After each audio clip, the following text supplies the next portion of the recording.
Salut à toi, j'espère que tu te portes bien. Moi, je me porte parfaitement bien. Je vais te poser une question. Et avant de te poser cette question, observe cet espace derrière moi. Rapproche avec la caméra. Regardez cet espace, cette végétation. Alors, la question que je vais te poser, en dehors de l'apiculture, quelle est l'activité ou une spéculation dont les Africains peuvent implanter ou intégrer pour valoriser ces espaces? Est-ce que ces espaces vont rester définitivement ainsi et vont servir peut-être comme abri des animaux? Moi, je vous propose, et je pense, et vous allez me dire ce que vous pensez en commentaire, que seule la culture reste un moyen efficace pour valoriser cet espace. Pourquoi je ne pense pas à l'agriculture? Justement parce que, regardez, tous ces espaces sont avec des pierres de ce genre. Presque dans tous ces espaces, vous pouvez voir, sur toute cette plaine, il y a des cailloux dont, pour mon homme, ma vie, aucune activité apicole est possible. D'autres vont penser peut-être que on peut exploiter ça pour faire des minières, pour faire des ressources minières, peut-être installer des entreprises ici pour peut-être valoriser ceci. Mais il faut dire que l'Afrique est encore très sous-développée concernant des telles spéculations. Alors, dites-moi, est-ce qu'en dehors de l'agriculture, vous aviez autre solution pour valoriser ces jardins d'étendue? Parce qu'il faut dire qu'en Afrique, nous rencontrons ce type de végétation. Je suis au Cameroun, bien sûr, mais je suis convaincu qu'en Afrique, nous avons ce type de végétation en des milliers de kilomètres, où depuis la création du monde, ces espaces restent ainsi. Et je me pose la question, est-ce que nous nous interrogeons pas souvent par rapport à ceci? Question d'apporter des activités qui pourront, dans l'avenir, donner un sens, une valorisation, parce qu'il faut dire que si un peuple ne peut pas utiliser tout ce qui est autour de lui pour créer de la richesse et pour se développer, ce peuple est appelé à rester pauvre. Donc l'Afrique, si l'Afrique continue à préserver des espaces de ce genre sans mettre en valorisation, je vous rassure, elle va continuer à rester pauvre.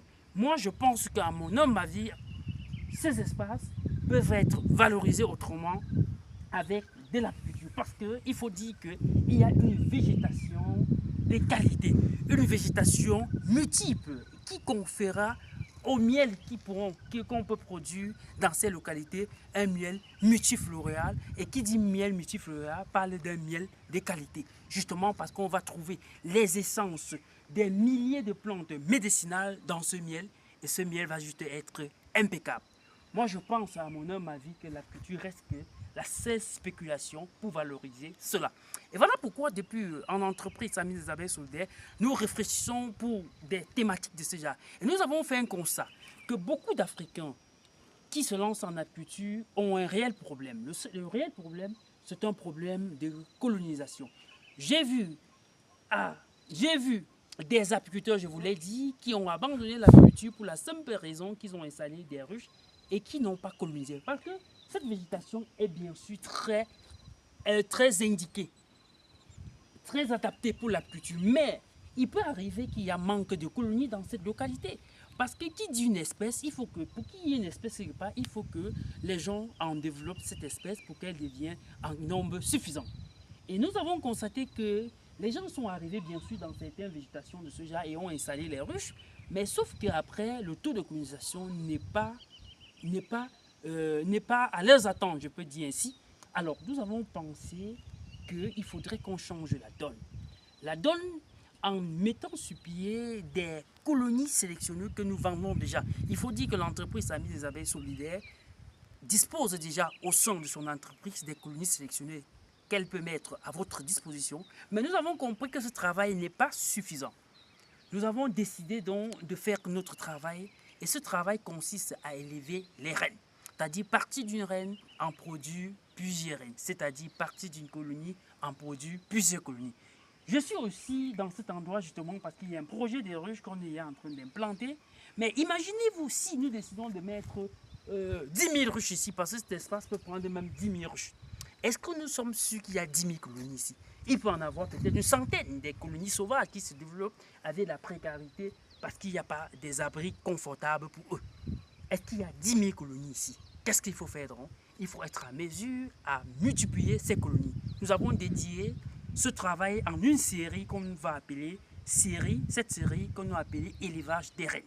Et nous sommes en train de travailler déjà les dispositifs pour vous mettre au public qui nous suit les étapes à suivre, épisode après épisode, comment partir de quelques colonies et en produire des centaines, voire des milliers de colonies. Nous allons poster, bien sûr, cette série sur notre chaîne Amis des abeilles solidaires, sur notre chaîne YouTube Amis des abeilles solidaires. Donc si tu n'es pas encore abonné sur ma chaîne YouTube Amis des abeilles solidaires, je t'invite simplement d'aller t'abonner et de partager le lien de cette chaîne. Si toi tu veux contribuer à la construction de l'Afrique, au développement de l'apiculture, alors mon cher ami, je pense que ta contribution jusqu'ici reste d'aller t'abonner sur cette chaîne YouTube Amis des abeilles solidaires et de partager et inviter un maximum de gens d'y aller, justement parce que sur cette chaîne déjà, nous avons des contenus impactants, les contenus qui permettent aux gens qui sont peut-être dans d'autres pays en dehors du Cameroun, déjà de s'inspirer pour devenir apiculteur. Parce qu'il faut dire,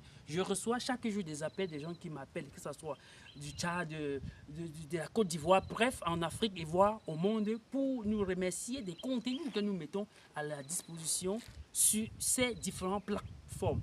Sur ces différentes plateformes, voilà. Donc, nous allons désormais, comme je vous ai dit, poster exclusivement certaines vidéos de pointe sur notre chaîne YouTube Amis des abeilles solidaires. Donc, si toi, tu veux bénéficier de ces étapes, je te dis, vas-y déjà parce que déjà, le contenu déjà sur YouTube actuellement est de qualité.